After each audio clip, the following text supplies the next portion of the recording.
अस्सलाम वालेकुम दोस्तों, मैं हूं रिजवान और आज हमने बनाया है सूजी और तिलों वाला मज़ेदार टुकड़ी हलवा। और सर्दियों की ये बहुत मज़ेदार सौगात है क्योंकि इसमें हमने ड्राई फ्रूट भी शामिल किए हैं और ये बनाने में बहुत ही आसान है और ये बहुत ही मज़ेदार तैयार होता है। तो आए देखते हैं हमने इसको किस तरह तैयार किया है। बिस्मिल्लाहिर्रहमानिर्रहीम। करीब 100 ग्राम हमने सफ़ेद तिल लिए हैं, आप चाहें तो काले तिल भी ले सकते हैं। दरमियानी आंच पर हमने इसको इस तरह हल्का सा लाइट ब्राउन करना है। मसलसल इसमें हमने चम्मच चलाते रहना है वरना ये जल भी जाते हैं। और ये आप देख सकते हैं जब ये हल्के से लाइट ब्राउन से हो जाएं तो फिर हम इसको एक बर्तन में निकाल लेंगे। ये आप देख सकते हैं इस तरह हमने इसको हल्का सा ब्राउन करना है। और इसके बाद इसी बर्तन में हम 1 पाव यानी 250 ग्राम सूजी शामिल करेंगे। इसको भी हम दरमियानी आंच पर इसी तरीके से हल्का सा ब्राउन करेंगे। इसमें भी हम मसलसल चम्मच चलाते रहेंगे वरना इसके जल जाने का खतरा होता है।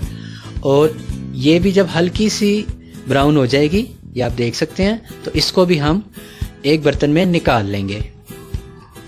इसके बाद हम कुछ अपनी पसंद के ड्राई फ्रूट लेंगे, जो भी आपको पसंद हो ले सकते हैं। और इसको हमने क्रश कर लेना है कुंडी डंडे में या सिल वगैरह पर हमने इसको क्रश किया है। किशमिश को हमने क्रश नहीं करना, किशमिश इसी तरह शामिल होगी। 100 ग्राम के करीब हमने देसी घी लेना है, आप चाहें तो मक्खन भी ले सकते हैं। 2 अदद सब्ज़ इलायची जिसके हमने दाने निकाल लिए हैं और इसमें ये हम दाने शामिल करेंगे। 300 ग्राम चीनी यानी 1 पाव से थोड़ी सी ज़्यादा हम शामिल करेंगे। आप चाहें तो इसमें थोड़ा सा गुड़ भी शामिल कर सकते हैं। और इसके साथ हम इसमें करीब पौना कप पानी शामिल करेंगे और इसको हमने दरमियानी आंच पर इस तरह जब तक पकाना है जब तक हमारी चीनी जो है अच्छे तरीके से घुल जाए। और इसमें हम मसलसल चम्मच चलाते रहेंगे। ये देखें चीनी हमारी घुल चुकी है। तो अब हम इसमें शामिल करेंगे जो हमने अपने तिल ब्राउन किए थे, तिल शामिल करेंगे।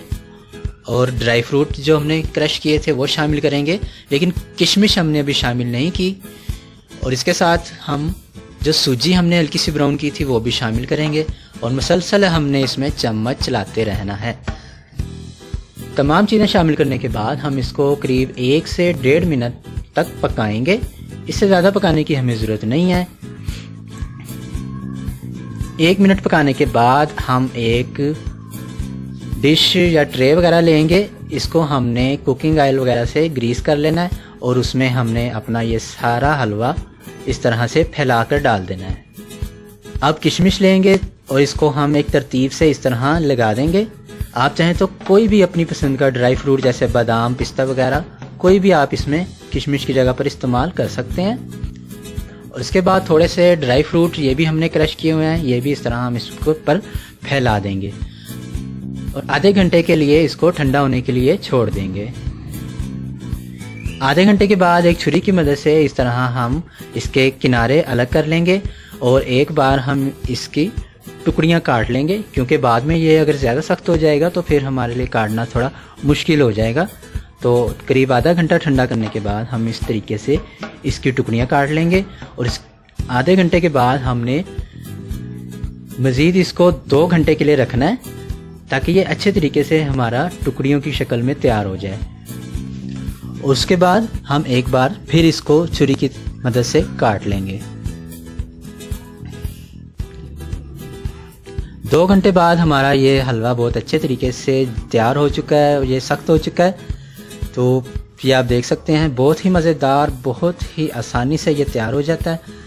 और आप इसको बनाएं और हमें कमेंट में बताएं कि आपको कैसा लगा।